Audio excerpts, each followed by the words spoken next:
El equipo UGIHAX de Juega Innovación se dedica a la promoción y difusión del software y hardware libre. El equipo se dedica especialmente a introducir a las personas en el mundo making, mediante la promoción de información sobre impresoras 3D y electrónica.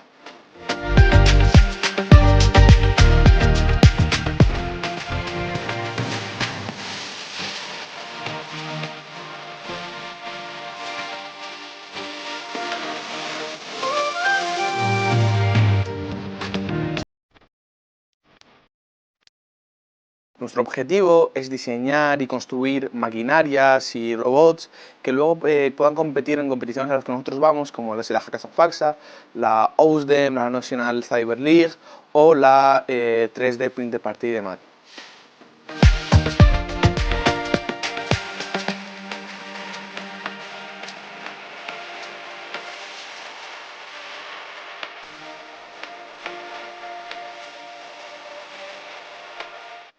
Jubilab Innovación es un proyecto coordinado por la Cátedra INCREA del Vicerrectorado de Innovación, Transferencia y Divulgación Científica, que cuenta con la ayuda de la Generalitat Valenciana.